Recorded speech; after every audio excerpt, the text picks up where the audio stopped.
បាទអញ្ចឹងតទៅយើងនឹងរៀនថាតើអ្វីទៅជាការស្គាល់សូរបាទតើអ្វីទៅជាការស្គាល់សូរបាទអញ្ចឹងដូចជាឆ្កែព្រុសឆ្មាយំហើយចង្រិតយំបាទឬក៏យើងឮសូរបាត់នោះគឺសុទ្ធតែជាសូរបាទ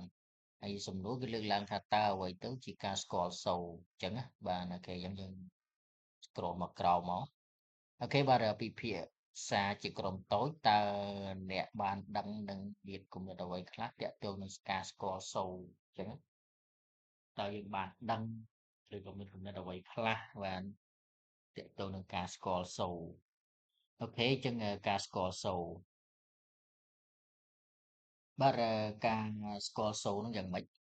បាទគឺជាសមត្ថភាពនៃការញែកនិងការនឹងអាចបកស្រាយនៅសូរពាក្យព្យាង្គឬក៏ស័ព្ទ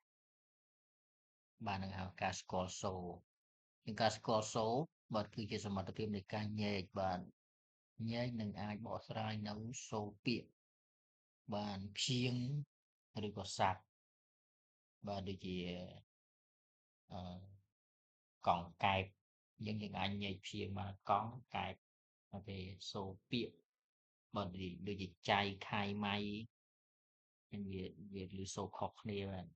អូខេអញ្ចឹងការស្គាល់សូរគឺជាបំណិនភាសានិយាយដែលទាក់ទងនឹងសមត្ថភាពក្នុងការកត់សម្គាល់ការគិតនិងការប្រើប្រាស់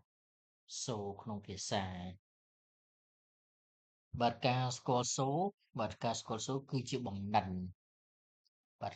ការស្គាល់សូរគឺជាបំណិនភាសានិយាយដែលទាក់ទងនឹងសមត្ថភាពក្នុងការកត់សម្គាល់សូរការគិតនិងការប្រើប្រាស់សូរក្នុងភាសាបាទម្ដងទៀតការស្គាល់សូរគឺជាបំណិនភាសានិយាយបាទមានន័យថាបំណិនគឺជាការប៉ិននឹងការនិយាយដែលទាក់ទងនឹងសមត្ថភាពនៃការកត់សម្គាល់បាទការគិតបាទការប្រើប្រាស់សូរនៅក្នុងភាសាបាទអញ្ចឹងយើងមើលមេអំបៅយើងញែកព្យាង្គមានមេមានអំមានបៅអូខេយើងញែកព្យាង្គបាទខ្លាចាបបានសុទ្ធតែជាសូរហើយគឺយើងអាចបកស្រាយនៅសូរព្យាង្គបាទនេះចឬស្អានេះបងគេយើងអាចបកស្រាយនៅសូរស័ព្ទព្យាង្គឬក៏ស្នាប់តែបាទខាងនេះការស្គាល់សូរបាទការស្គាល់សូរកម្រិតពាក្យកម្រិតព្យាង្គនិងកម្រិតស័ព្ទបាទកម្រិតស័ព្ទកម្រិតពាក្យអូខេប្រមាណពាក្យកម្រិតព្យាង្គប្រមាណព្យាង្គគេកម្រិតស័ព្ទគេតទៀតយើងចូលខាងនេះតើការសិក្សាស្រាវជ្រាវនិយាយដោយម្ដេចខ្លះបាទការសិក្សាស្រាវជ្រាវហ្នឹងនិយាយដោយម្ដេចខ្លះអូខេបាទអញ្ចឹងបន្តទៀតការយល់ដឹងពីសូរគឺជាគ្រូជំនាញទី1និងសំខាន់បំផុតដែលគ្រូត្រូវបង្រៀនសិស្សឲ្យចេះបាទអញ្ចឹងបន្ទាប់ពីការសិក្សាស្រាវជ្រាវទៅយ៉ាងម៉េចគេសួរថាតើការស្រាវជ្រាវនិយាយដោយម្ដេចពាក់ព័ន្ធមួយសូរហ្នឹងបាទអញ្ចឹងទី1គឺការយល់ដឹងពីសូរគឺជាជុគឺជាគ្រូជំនាញទី1បាទគឺជាគ្រូជំនាញទី1និងសំខាន់បំផុតដែលគ្រូត្រូវបង្រៀនសិស្សឲ្យចេះបាទកខគខងគឺសូរខុសគ្នាគឺយើងត្រូវបង្រៀនឲ្យសិស្សគឺជំនាញតែម្ដងអូខេត្រូវតែចេះបាទការណែនាំពីបំណិននៃការស្គាល់សូរដល់សិស្សទាំងទាំងអស់គួរតែកើតមាននៅមត្តេយ្យនិងបន្តរហូតដល់ថ្នាក់ទី1និងទី2បាទការណែនាំពីបំណិននៃការស្គាល់សូរបាទមានន័យថាយើងឲ្យសិស្សប៉ិនញែកប៉ិនកំណត់ប៉ិនស្គាល់សូរហ្នឹងដល់សិស្សទាំងអស់នៅថ្នាក់មត្តេយ្យណាទី1ទី2ហ្នឹងគឺយើងត្រូវឲ្យគាត់ស្គាល់ឲ្យអស់អូខេបាទស្គាល់ឲ្យអស់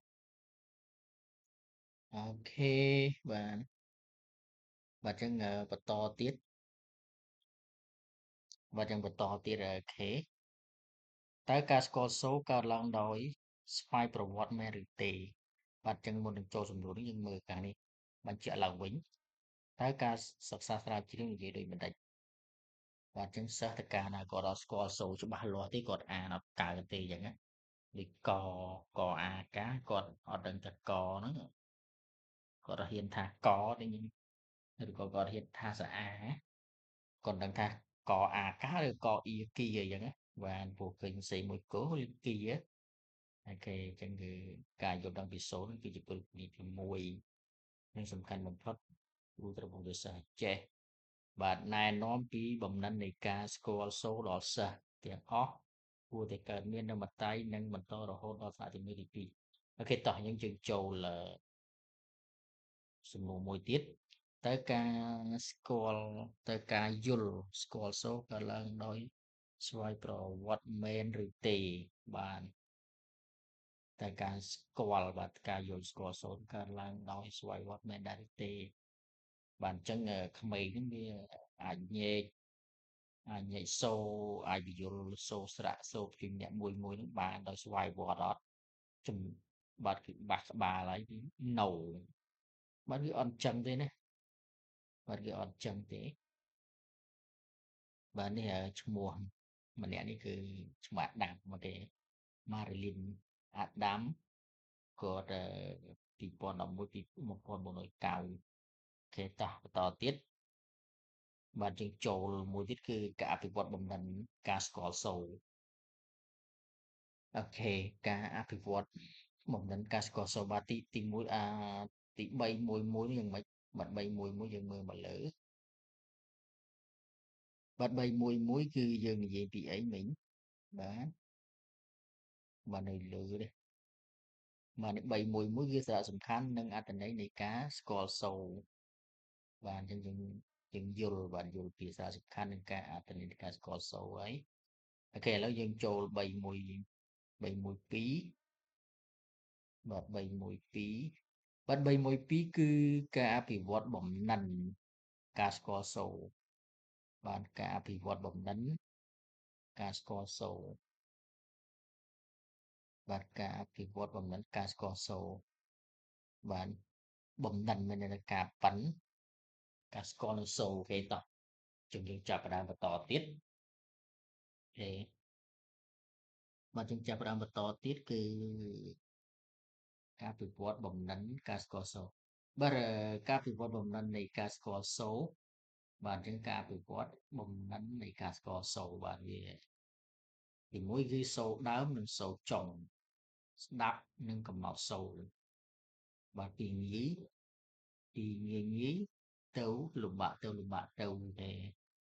បាទអញ្ចឹងទីមួយគឺស្ដាប់និងកំណត់សូរបាទសូរដើមនិងសូរចុងគឺស្ដាប់និងកំណត់សូរលំបាកបានការបំបែកបាទនៅតែមានលំបាកមួយអញ្ចឹងយើងបំបែកជាព្យាង្គអូខេបាទស្ដាប់កំណត់សូរលំបាកគឺការបំបែកពេលព្យាង្គបាទការផ្សំនិងការបំបែកបាទដូចជាពាក្យគោមួយគឺវាផ្សំពីកបូកជាមួយនឹងស្រៈគោអញ្ចឹងគោបូកជាមួយស្រៈអ៊ូអូខេបាទតោះបន្តទៀត